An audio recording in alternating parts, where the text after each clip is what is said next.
Good morning, everybody. How are we doing? Good afternoon to my friends across the pond. Hope everybody's doing great. For those of you on the Ticker Highlight Show, just want to update you guys on Amazon. I know I'm seeing some questions about that one already. It's currently up $4. We put everybody into the 220 calls. They are currently up a little bit less than 50%. I'm targeting like $10 on those, but they get below 8. I'm probably going to jettison them, take the money. So that's kind of what I'm going for. I'd love to get another move like this tomorrow and make 13 or 14 on those calls. But once again, folks, if you're not here on Mondays, you're missing out on a really great opportunity to take advantage of some awesome trades. Yesterday we bought Amazon calls at the 220 strike expiring Friday, October 31st. You can see those below. And again, currently those are up about 50%. So not a lot to complain about there. And this is the value we try to bring to this show every single day. Welcome, folks. I am Mark Sebastian. I am your only option. Welcome to the State of the Market. In today's State of the Market, I'm going to be going through the earnings we've already had. We're going to preview the earnings that I'm watching for this week, and we'll look at what earnings looks like for next week, and we'll talk about how to take advantage of earnings. So let's start by talking about some of the earnings we've already had. And the big ones that have already taken place are bank earnings. Last week, we had JP Morgan, Goldman Sachs, Bank of America, Citigroup, Wells Fargo, Morgan Stanley. Basically, all the big boys. They all reported last week. So let's take a look and see where we are. JP Morgan reported on the 14th. Markets were pricing in about a 3.4% move, and it's moved, it moved 1.9%. So a little underperformance. Goldman, kind of a different story. The implied move was 345, actual move 2, but this was Goldman's earnings. I mean, on the day of its earnings, it had a 45-point range. Almost 5% of the stock price, more than 5% of the stock price. So Goldman moved a lot on earnings. Other names that reported last week that have moved: Wells Fargo. It was $78 prior to its earnings, call it $78.92. It's up about $7. It's a pretty nice move. Some of them not as interesting, right? Citigroup had a move from $95 all the way to $102, and now it's kind of back down. This is why and I'll talk about earnings in a little bit. Yeah, it had a big move, and then has fizzled that entire move. Fargo has kept it. BAC, kind of a similar story. You get this nice rally, closes on the day before its earnings at $50, opens up at almost 53, and now it's coming back right at that 52 level. So call that 4%.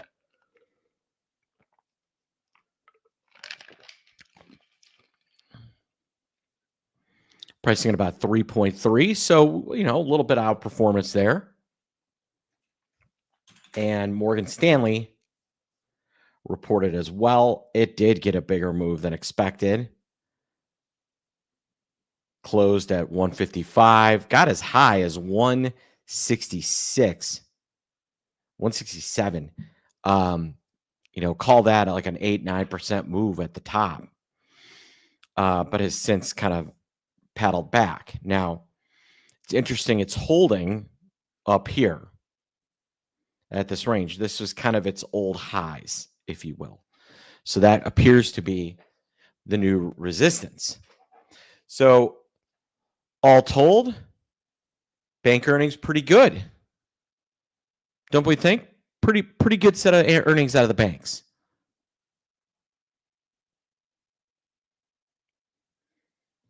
If you want to look at XLF, we can get I think a much better idea of kind of the totality of the financial space. Why? Well, there's some names in there that haven't reported yet that do have some issues. Jefferies. They have all kinds of credit issues with some bad loans they've made. Flagstar Bank is another one that has some downside issues. So these all report this week, right? Well, Jefferies is in a couple weeks, but you do have, Flagstar reporting on the 24th. Fifth Third has already reported. They're merging with Comerica. It's interesting that now is the time we're seeing some consolidation in these mid caps. Comerica and Fifth Third are huge mid-cap banks. This combination is going to create the 9th largest bank in the United States. That is not a small bank, especially when you consider, who some of the other big ones are, right? I listed off the big ones that you all think of, right?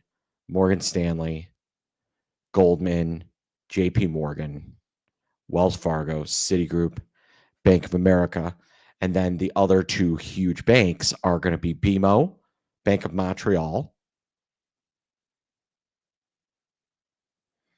and RBC. A couple other really big banks here in the United States. So after the big boys, you're now dealing with a giant bank. Probably going to fall under too big to fail. That would be my bet. So far we've got the bank earnings saying, hey, things look all right. Trading revenues are great. Investment banking revenues are great. So what do you do? Well, I'm going to give you, just kind of looking at JP Morgan, right? Trading earnings. I mean, look at this thing. Here's earnings. Closes 307.97. On the low, it had dropped almost $14. And then the next day, at the peak of the next day, it had traveled from 294 back up to 312. But if you just bought and held options,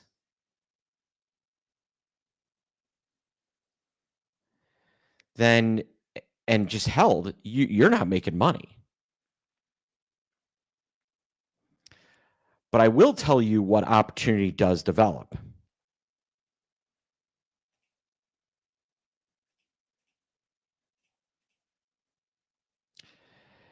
The red line down here, I'm going to make this bigger. This red line, does anybody recognize it? Type 1 if you know what this is, and 2 if you do not.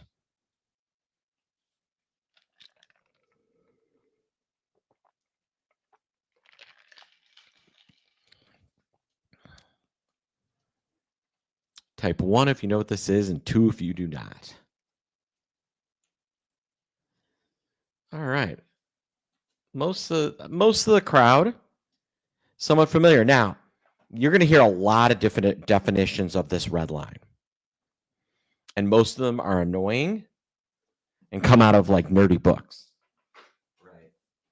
So when I'm learning option trading, I'm reading this book. And it's talking all about volatility. I could talk about volatility till I'm blue in the face. And the people that I want to teach and to understand options are gonna close their ears. Right? Who here is interested in the volatility of an option? Doesn't sound exciting at all, and certainly sounds complex, right? Type 1 if you want to learn about the volatility of an option.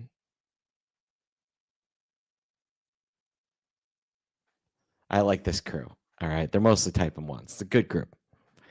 So let me simplify what this chart means for you, though. All right. And let's circle back to this. What does this chart represent?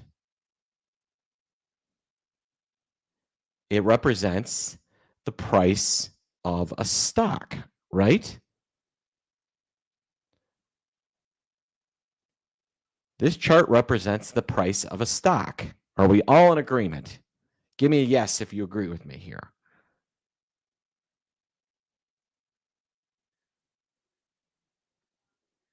All right. So what I want you to think about this red line representing is the price of options, which is all volatility really is. Volatility is the price of an option. So this red line really just it shows how expensive or inexpensive it is to buy an option. When I explain it that way, does volatility seem a little easier? Yes, it does. This chart is just how options are pricing, whether they're expensive or cheap. Now, here is the day before JP Morgan earnings.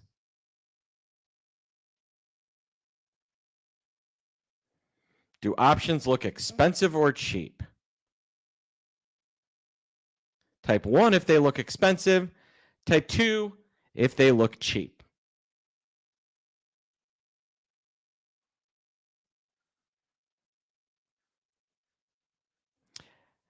Right, they're real expensive. Now, what I want you to notice is what happens post earnings.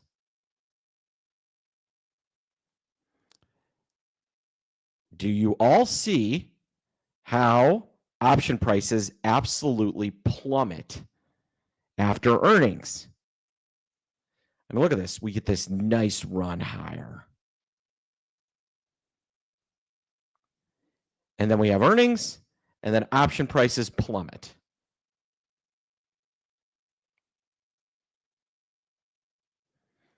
Now, overall,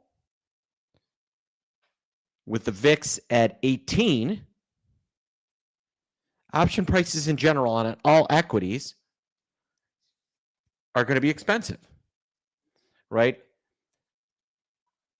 A VIX of 18.5 is not cheap. It's expensive. It's telling you option prices on the S&P are elevated. That's all the VIX is. The VIX, the S&P index is an index of how expensive or cheap stocks are, correct?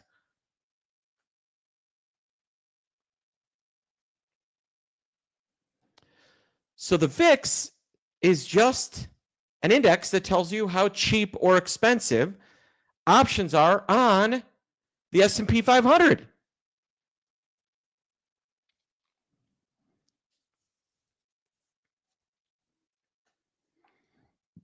So what I want to point out is that, you look at where we are and options have really come off, and you can see the same thing across the board here. Here's Goldman. Notice a little more expensive. Fargo. Citigroup. Morgan Stanley.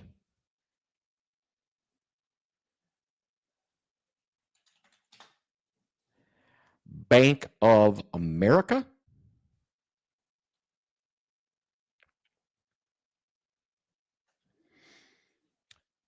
Do you guys notice a pattern here?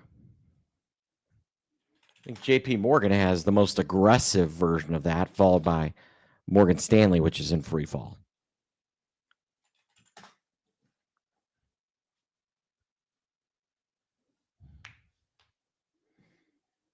So what happens, and what I'm going to take advantage of, is that option prices get absolutely smashed.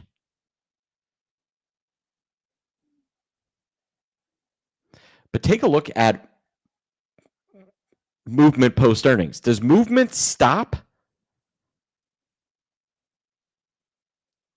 Does movement stop after earnings?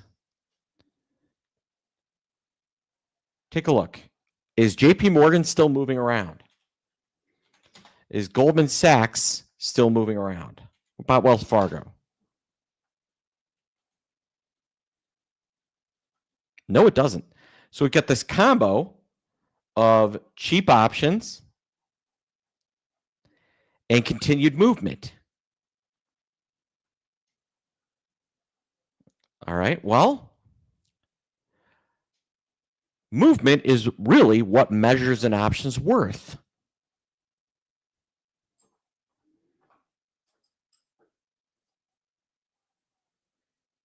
So is $50,000 expensive for a Toyota Camry? Type 1 if you think it's expensive, 2 if you think it's cheap. Is $50,000 expensive for a Toyota Camry?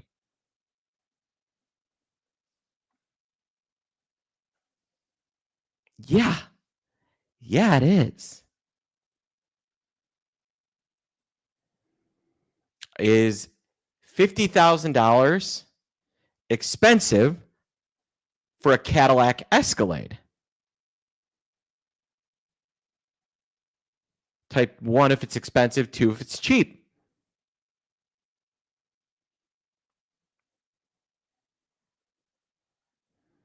Right.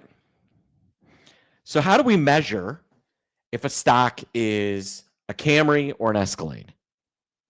Yes, Matt Man, you're not wrong. So how do we measure whether we're paying 50 grand for a Cadillac or 50 grand for an Escalade? How do we measure that?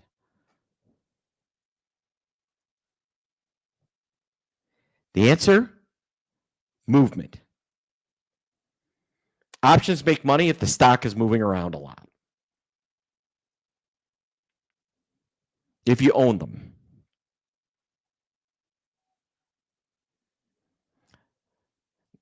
Northport, Florida man states an Escalade V is $180,000. That's a house in Mason, Ohio.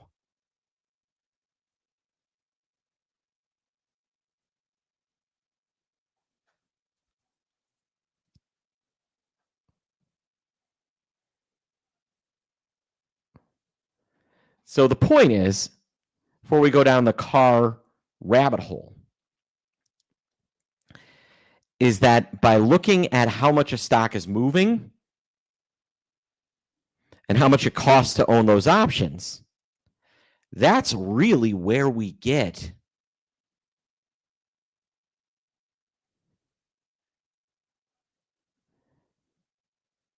whether we want to buy an option or not. And post earnings, what we get is a collapse in earnings or in option prices and continued movement. So leading into this earnings, Wells Fargo options cost 34.36. Just think about it that way. 34.36. That's how much Wells Fargo options cost. And now they cost $27.55. Drop of 6 points.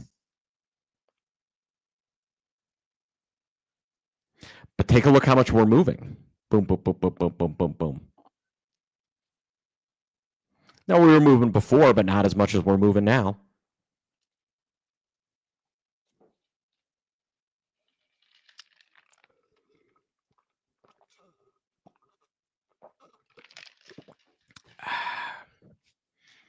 So what I'm saying is after earnings, you're given the opportunity to buy a Cadillac or, heck, a Lexus. All right, there's a reliable car. You're getting the opportunity to buy a Lexus for the cost of a Toyota. You're going to get the opportunity to buy a Cadillac for the cost of a Chevy. Does that sound like a good deal?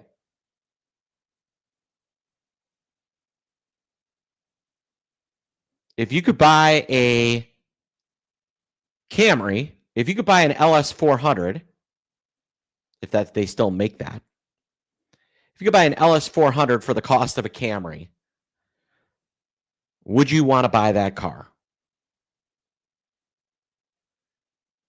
Type 1 if you'd want to buy that car. Type 2 if you wouldn't. Yeah. Everybody would do that. Even if you don't want to buy the Lexus, what do? Right? You got an $80,000 car. You bought it for $50,000. You say, well, I didn't really want to own it. What do? You flip it for $74,000. Take the 24 grand in profit.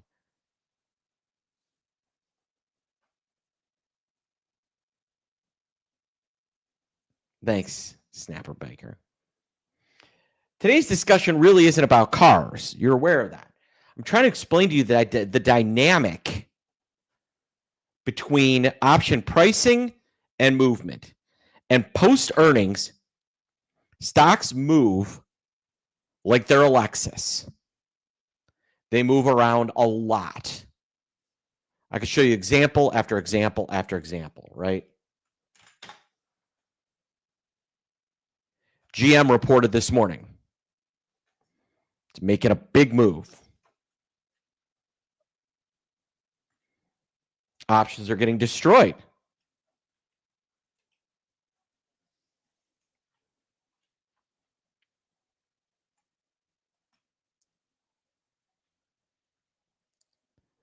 So what we have an opportunity here is to trade these options.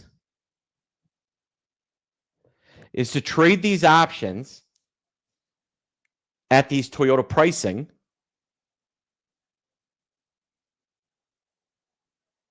to take advantage of the movement.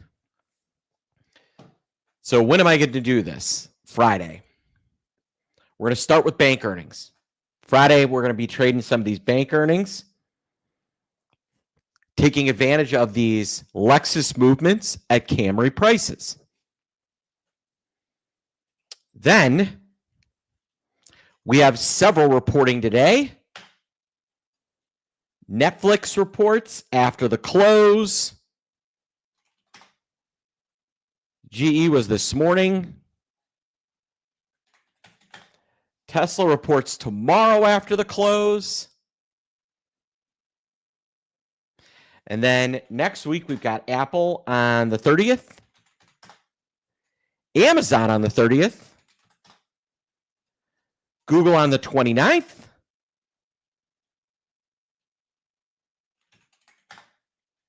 Meta on the 29th. And Microsoft on the 29th. We're going to get the 8th largest company of the world on Wednesday. And then 5 of the top 7,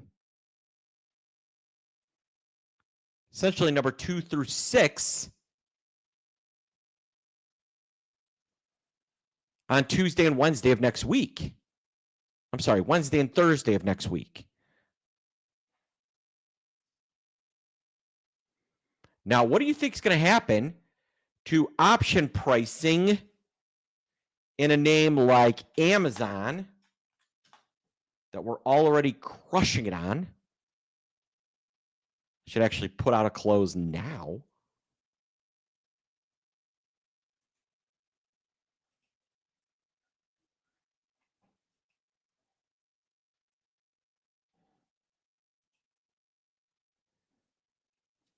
But take a look at the option pricing in Amazon. And then here's the last earnings. Look at this. Boom.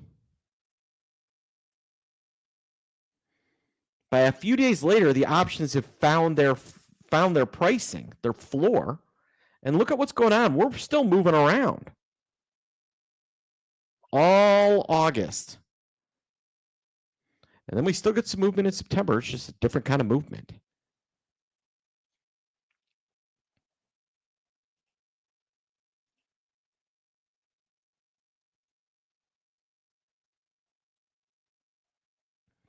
So we have an opportunity Friday, next Friday, and the following Friday to be picking up Cadillacs for the price of Chevy, Lexuses for the price of Toyota, Genesis for the price of a Hyundai. Do I need to keep going here? An Infiniti for the price of a Nissan.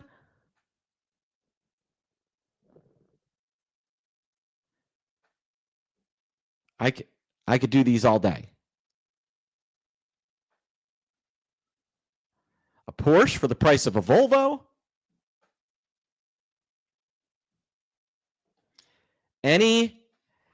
So do you think that's an advantage? Now this happens once a quarter, and you have to be highly selective around what stocks you want to do. But when we do these trades, we do very, very, very well. And this is a huge opportunity. So what I'd like you to do is you can join us in special situations. We're going to have 3 consecutive Fridays of trades. Now, there are 2 ways to join.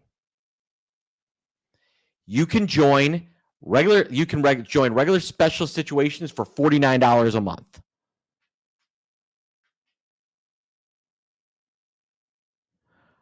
Or if you want to take advantage of the Option Pit small cap portfolio, along with all these great special situations, you can join Special Situations Unlimited.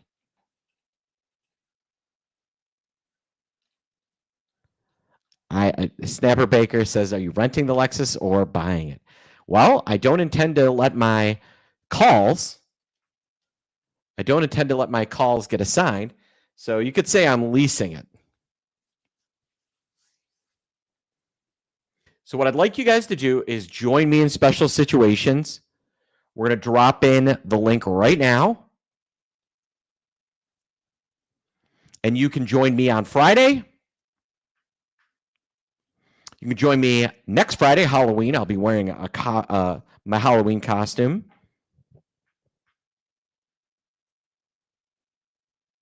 I'm debating costumes. I'm thinking, well, in the last year, Chicago's gotten a pope.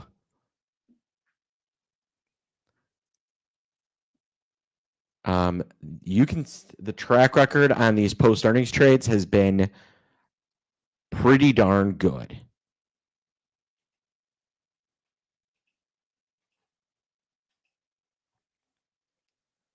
The last one we did was Costco. That returned 20.25%. We did the previous cycle, we did several earnings. We did NVIDIA, which returned 76%. We lost on Paychex. We lost on IBM, 98 and 77. But we did 93% on Amazon, 58% on Intel, 50% on Tesla, 59% on Google.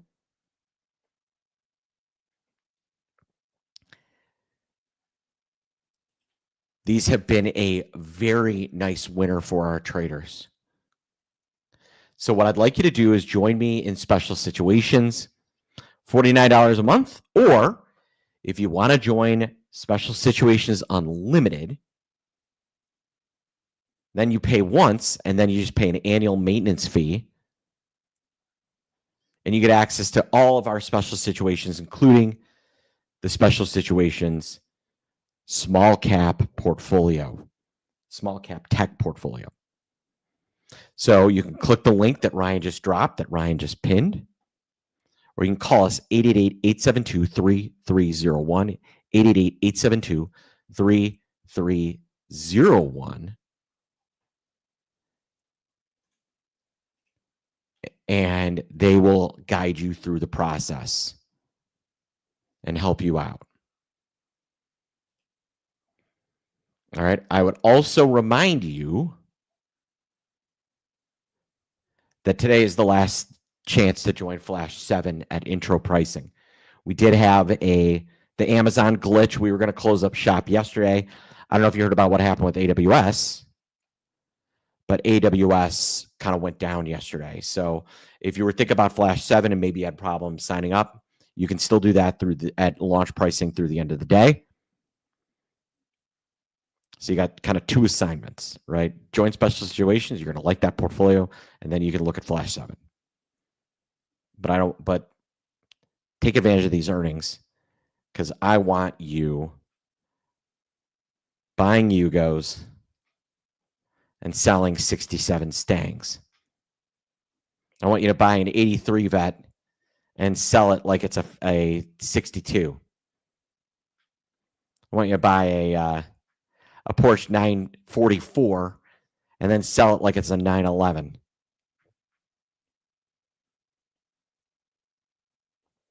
All right, folks.